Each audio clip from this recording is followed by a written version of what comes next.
makin makin cepet nih. Thanks ya. Aduh. Aduh sih. Oke. Bayang. Ya, ada sembahyang. Oh iya.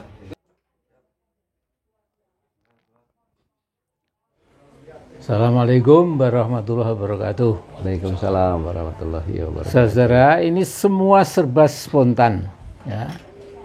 Jadi rupa-rupanya kalau orang-orang yang punya pendapat pendirian lebih kurang sama, itu lantas gelombang dan frekuensinya itu ketemu teng gitu di rumah Rocky Gerung gitu, ya.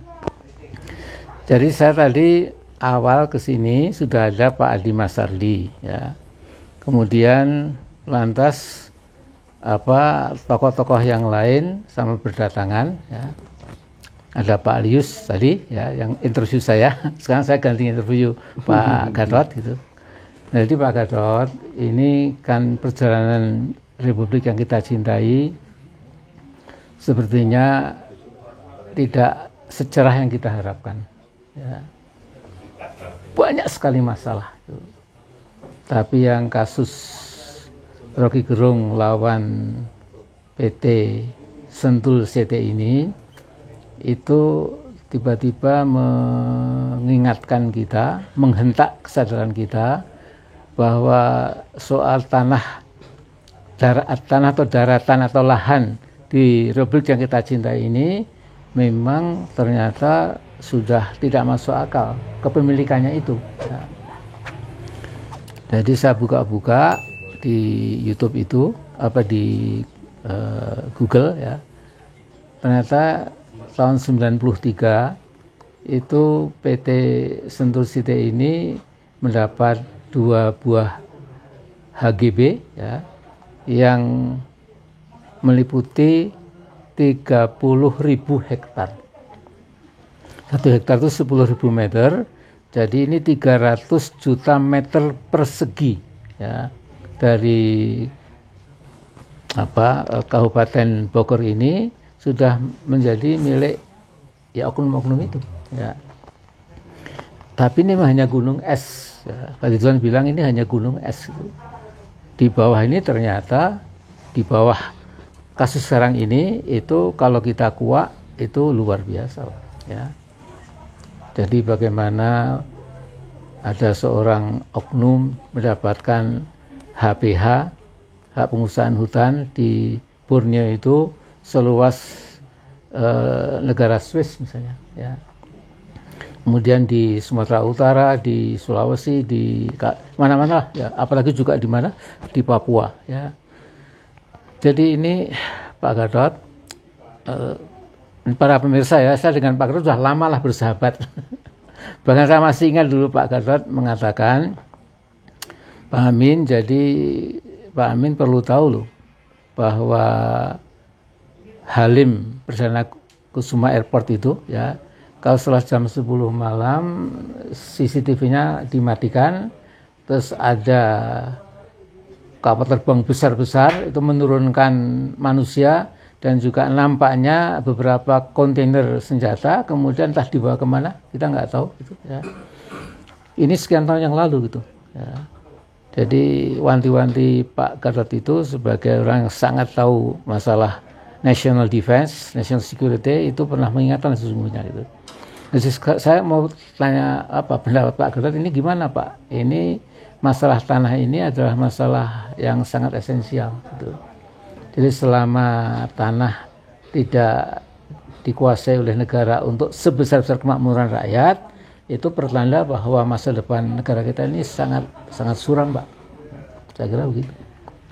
Terima kasih, ya, Pak Amin. Ya, kebetulan Pak Bang Rocky ini kan salah satu dapat dikatakan pendiri kami juga gitu kan. Ya. Saya waktu kami kesini saya belum sempat, terus sekarang saya punya kesempatan waktu kesini.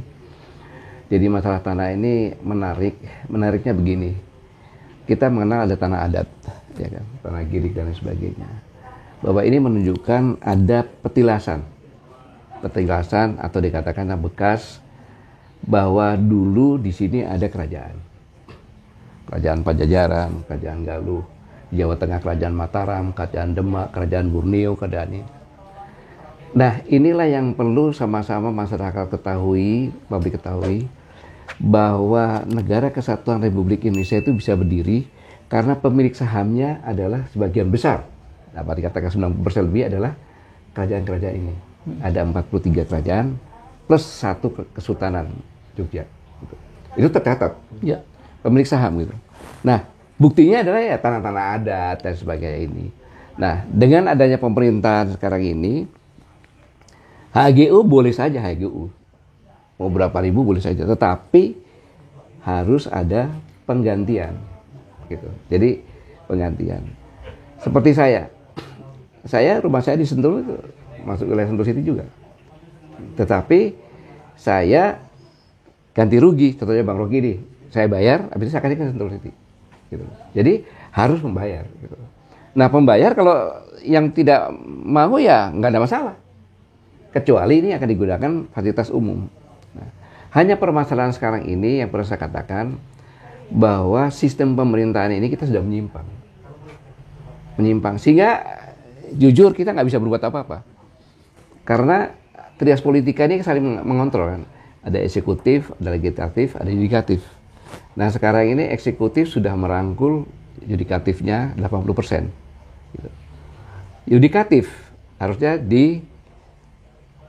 disarankan atau diajukan oleh dua ini. Sekarang mau bagaimana lagi jadi satu. Jadi satu ya. Ya kan? Jadi kalau jadi satu seperti ini, apapun bisa terjadi. Gitu. Apapun bisa terjadi. Ya kita rakyat mau bilang apa? Kondisinya seperti ini. Karena yudikatif sekarang ini dipilih oleh eksekutif sama legislatif, jadi satu. Nah, sekarang mau bilang apa lagi? Saya nggak bisa bicara apa lagi. Persis ya. Gitu, itu sekarang yang terjadi. Nah, sekarang ini ya akhirnya yang menjadi korban pemilik saham ini. Jadi kalau saya katakan saya juga pemilik saham karena saya juga keturunan dari Kerajaan Mataram, gitu loh. Ya kan? Pak Amir Rais juga sama juga. Semuanya juga orang Batak juga, Kerajaan Batak sama juga. Itu adalah pemilik saham. Karena pada saat Bung Karno dan Bung Hatta menyatakan kami bangsa Indonesia dengan ini menyatakan kemerdekaannya, itu kita belum bentuk negara. Hanya seluruh bangsa, seluruh rakyat Indonesia menyatakan kemerdekaannya, sehingga pada saat itu seluruh rakyat Indonesia siapapun juga itu adalah sudah bukan lagi jajahan Belanda, sudah naik derajatnya. Dan semuanya sama, tidak ada kaya miskin, pejabat tidak ada, semuanya sama. Gitu. Setelah itu baru persyaratan sebagai suatu negara adalah tanah. Nah, inilah yang dikatakan kerajaan-kerajaan itu. Bahkan kerajaan-kerajaan bukan hanya sekedar memberikan tanahnya, tetapi juga memberikan uang dan juga memberikan harta benda, termasuk kayak kerajaan di Riau, di Aceh bahkan, di Aceh untuk bisa membeli pesawat, makanya dikatakan Aceh adalah tempat modal bangsa Indonesia. Ya, jadi inilah sebenarnya yang harus sama-sama kita sadari, harus kita kembalikan pada sistem yang benar. Karena nuansa kebatinan dari pendiri bangsa ini yang membuat Undang-Undang Dasar 45 pembukaannya itu adalah saya ini merasa sebagai bangsa yang terhina, dijajah setengah mati dan berjuang mengorbankan keringat, tenaga, darah bahkan nyawa yang begitu banyak. Tetapi saya tidak mau anak cucu saya mengalami seperti saya, makalah dibuatlah rambu-rambu itu. Gitu. Makanya satu-satunya negara bukti bahwa perjuangannya yang benar-benar menggunakan nyawa, salah satu negara yang di setiap kabupaten ada Taman Makam Pahlawan, Pak.